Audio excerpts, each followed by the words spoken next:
Olha a situação atual do governo dos Estados Unidos. Pensa só.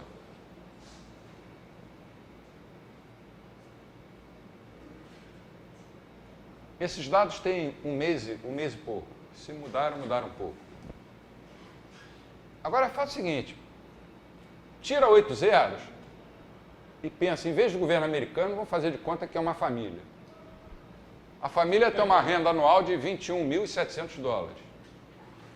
Gasta anualmente 38.200.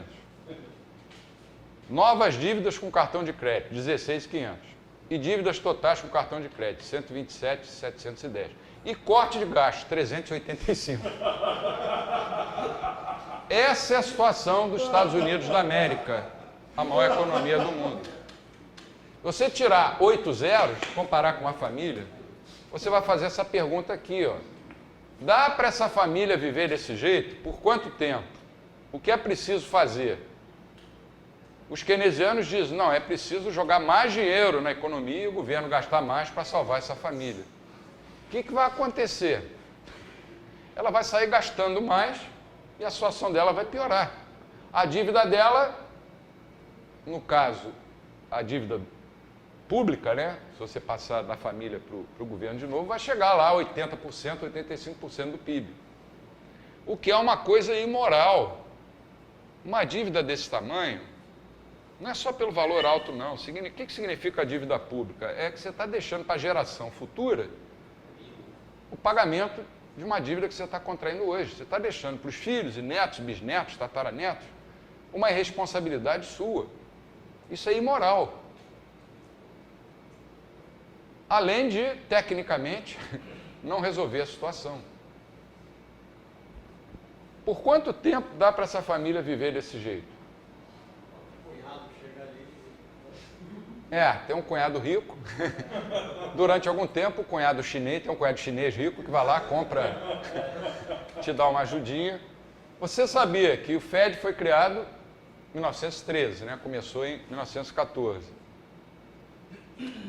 Um dólar de 1800 equivalia a um dólar de 1913. Um dólar de 2011 equivale a 3 centésimos de um dólar de 1913. Isso é com dólar. Se eu colocar o real aí a gente vai morrer de rir aqui ou de chorar. Professor, o senhor acha que a massa em dólar no mundo hoje deve ter, digamos assim, dinheiro falsificado em dólar hoje rodando pelo mundo? O pessoal aceitando, achando que é tudo igual. Não sei. Dinheiro falsificado, eu só sei aquele que eu rasguei anteontem. Foi uma nota de 100 dólares, uma de 100 reais, uma de 50, uma de 20.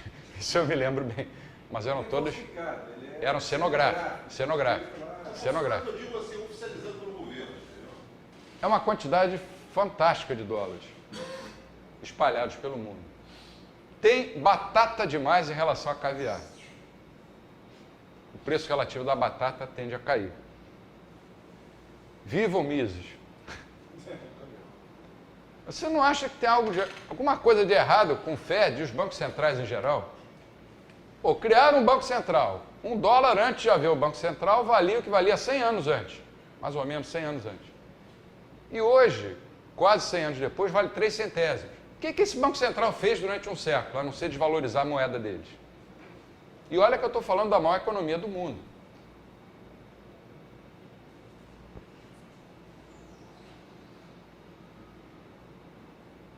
E na zona do euro? O déficit público, mais ou menos 6% do PIB. A relação média dívida-PIB já aumentou. Já está quase 90% do PIB. A família europeia também está numa situação financeira precária. Dá para essa família viver desse jeito? Por quanto tempo? O que é preciso fazer? Os taxpayers alemães estarão dispostos a ajudar governos como Grécia, Espanha, Itália e Portugal? Tudo bem, é uma União Europeia, mas você tem países. Um alemão é um alemão, um italiano é um italiano, um grego é um grego. Ele não vai pensar na União Europeia, ele vai pensar nele. Eu vou aceitar que a ministra Angela Merkel coloque um imposto que eu vou ter que pagar para salvar o governo grego ou de qualquer outro lugar que tenha cometido loucuras no passado, ou português ou italiano. O que é preciso fazer?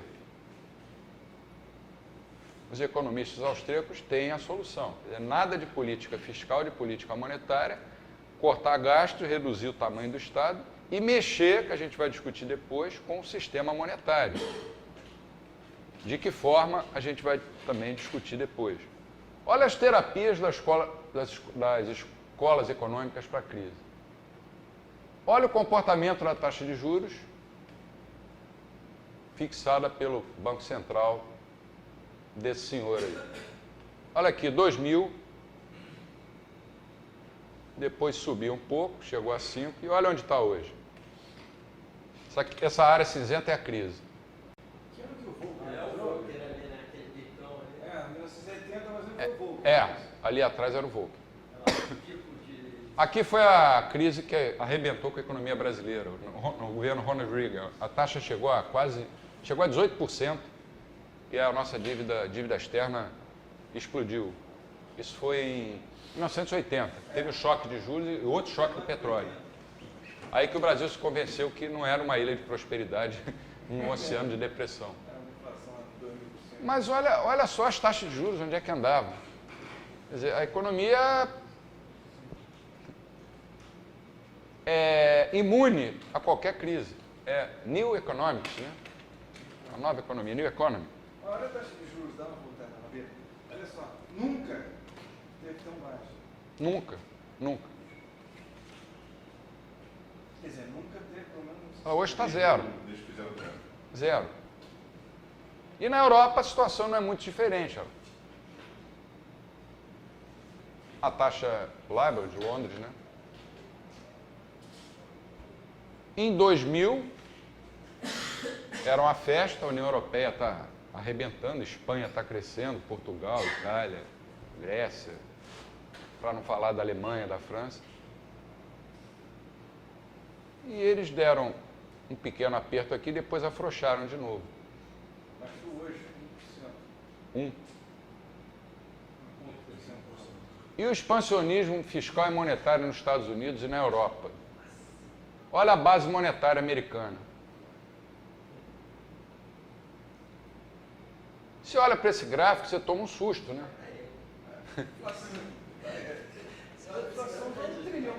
Parece que o gráfico está errado. Será que é isso mesmo? Isso é aplicação de quê? Do paradigma monetarista.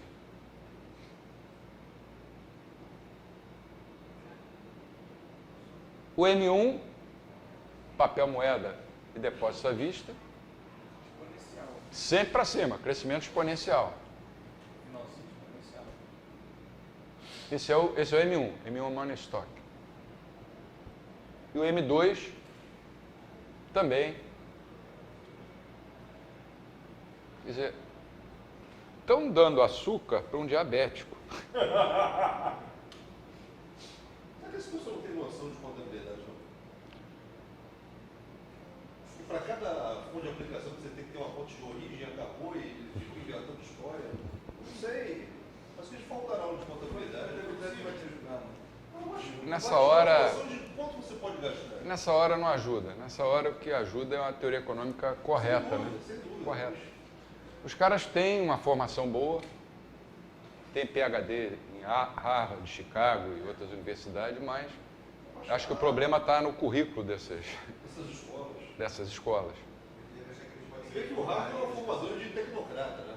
Em economia. Ela é boa em administração e direito.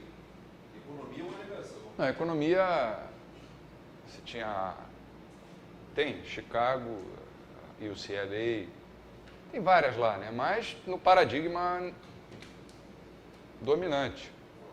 Os caras saem de lá cheios de modelos na cabeça e aplicam isso na economia. A economia não reage. E olha o déficit do governo e a dívida pública interna americana. Onde é que está o zero? Aqui está o zero. Olha só, veio mais ou menos equilibrado até 1970, depois, nesse período aqui, teve um... Quem era o presidente aqui? O Clinton? Clinton. E depois? Até falou que era um problema para eles ter o superávit. Aqui tem milhões de dólares, tinha essa porcentagem do PIB. Está em milhões de dólares. Eu estou achando que está muito pior do que a Segunda Guerra, né? Mas é porque o problema da energia. Aqui na guerra você vê só uma pequena, né? Tem a inflação toda acumulada. É. Aumenta a volatilidade. E a dívida pública federal? 14 trilhões e não sei quantos bilhões de dólares. Dá para viver assim? 14 trilhões. Antes do Bush, um pouquinho antes do Bush, estavam discutindo quanto tempo que ia faltar para acabar a dívida americana, fazer mega superávit. Olha como é que está. Eles são sorte que eles são netos de um avô rico, né? Eles não podem fazer esses abusos aí até... Ainda dá para eles queimarem gordura algum tempo. Falam da economia da Suécia, né? Mas chega uma hora como... Bem-estar social. É. Eles geram ricos pra caramba, eles não podem fazer É. aquilo. O garçom vai apresentar a conta. Cara, tá ali, 14 trilhões 271 bilhões de Nos dólares. 80 estava 9 trilhões. Isso dá quantos Brasis? Qual o nosso PIB? O nosso PIB é 3 e alguma coisa. 4 PIB, 4 Brasis. Quem vai pagar essa conta? A geração atual não vai ser. Vão ser os filhos? Será que os filhos vão continuar sendo educados nessa tradição e vão deixar para os netos, em vez de 14 trilhões, vão deixar 28?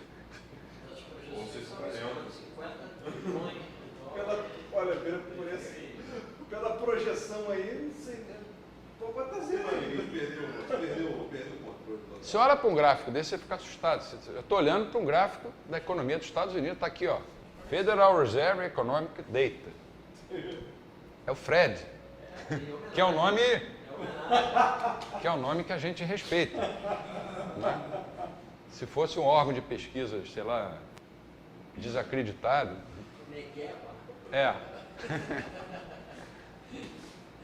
Isso é profundamente imoral. Vai contra toda a história dos Estados Unidos, que desde as 13 colônias sempre foi uma sociedade moralista, no seguinte sentido: poupar, gastar pouco, investir no longo prazo, por isso que eles cresceram. Como diria o Ron Paul, os founders estariam envergonhados. Envergonhados. Mas talvez eles dissessem, é melhor deixar as 13 colônias e não vamos fundar nada, porque... Apesar dessas políticas expansionistas, as taxas de desemprego vêm aumentando desde a explosão da bolha imobiliária de 2008. Projeção até 2020 ali. Saúde, Desculpa. falei parar de fumar. Essas coisas me dão alergia. É claro que isso aqui é uma projeção, eu não acredito nessa projeção de jeito nenhum.